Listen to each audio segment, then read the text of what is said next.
Wartawan ini sedang merekam sebuah program. Tiba-tiba sesuatu di kejauhan menarik perhatiannya. Dia memutar kamera di sekitar, perlahan-lahan memperbesar, dan ia melihat percikan air di atas es. Sepertinya ada makhluk yang bersembunyi di bawahnya, tapi Mike belum mengetahuinya. Penemuannya telah menempatkan kota yang terisolasi ini perhatian dunia. Ketika wali kota tiba di tempat kejadian, Mike mengangkat kamera ke gua es. Ketika sesuatu muncul dari dalam air, Mike sedikit bingung. Mengapa Paus tetap berada di bawah lubang es? Alih-alih melanjutkan hidup, penduduk desa mengatakan kepadanya, tahun ini suhu telah mendingin dengan sangat cepat. Tilu 00 laut membeku dalam semalam. Paus tidak bisa berenang sejauh itu di bawah es. Jadi, mereka harus tinggal di sini untuk tetap bernapas. Dan itu bukan yang terburuk. Dalam waktu 3 hari, lubang itu akan membeku. Dan kemudian keluarga 3 paus yang malang akan terperangkap di lautan es yang gelap dan mati. Saat itulah ayah paus muncul kembali. Dia tahu persis apa yang akan terjadi padanya, istri dan anak-anaknya. Tetapi dalam menghadapi kekuatan alam yang kejam, tidak ada yang bisa ia lakukan. Pada akhir malam, Mike tidak bisa melupakan ekspresi keputusasaan di mata ikan paus itu. Jadi, ia mengedit rekamannya dalam semalam, dan mengirimkannya langsung ke New York.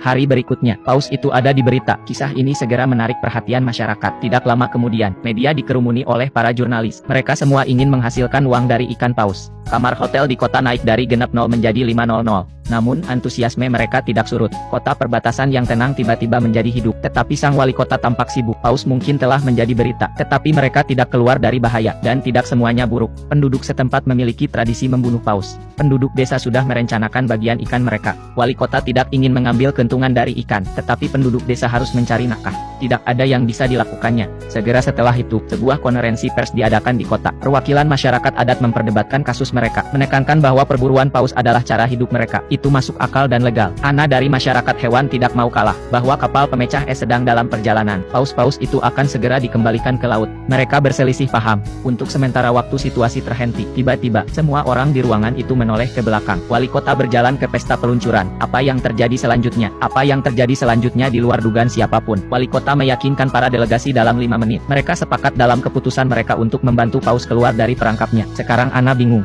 Ada begitu banyak kebisingan. Bagaimana mereka bisa berubah pikiran secara tiba-tiba? Tetapi ia akan segera mengetahui, ini tidak sesederhana yang dia pikirkan. Pagi-pagi keesokan harinya, para pria dan wanita siap untuk berangkat ke es di mana paus-paus itu. Atas perintah wali kota, para penduduk desa telah mengangkut taksi mereka. Perjalanan 7 km, untuk genap 0 per kepala. Lakukan apa yang Anda suka. Tapi, meskipun kota ini sedang ramai-ramainya, wali kota membawa anak buahnya ke atas es lebih awal. Mereka menggandakan ukuran lubang, agar paus dapat bernapas lebih baik. Menyaksikan paus dengan gembira muncul dari air, dan wajah ini memiliki senyuman kekanak-kanakan di atasnya. Bahkan ia tidak punya pilihan selain membiarkan penduduk setempat merampoknya. Untuk menjaga agar paus tetap hidup, dia harus menemukan cara untuk menghasilkan lebih banyak uang bagi semua orang. Dengan sekelompok besar orang yang datang, keluarga paus tampak keluar dari